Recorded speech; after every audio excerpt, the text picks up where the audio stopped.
अरे बाबा, आज देशावर जे संकट आलंय ते संकट मोदीने आणलं नाही.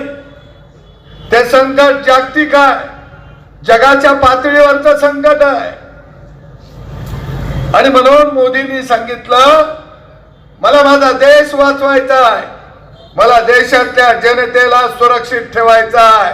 आणि हे ठेवायचं असेल तर फक्त 1 वर्ष सोनं खरेदी करू नका, मला देशाला वाचवायचंय, तुम्ही माझ्या साथीला या. पण काय काय लोक जणू त्यांना सोन्यानंच घडवलं या. त्यांचा जन्म सोन्याच्या ठिकाण झाला या. ते म्हणले आता सोनं घेऊ नका, उद्या म्हणशीला खाऊ नका, परवा म्हणशीला कपडे घालू नका.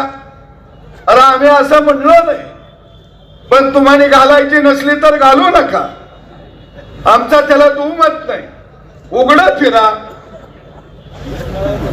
काय म्हटले, पेट्रोल डिझेल वापरायचं नाही, काय घोड्यावर बसून निघाले. अरे तुम्ही घोड्यावर बसा, गाढवावर बसा, टुकरावर बसा, पण पहिल्यांदा देश वाचवा ही भूमिका मोदी साहेबांनी घेतलेली आहे. देश वाचवा.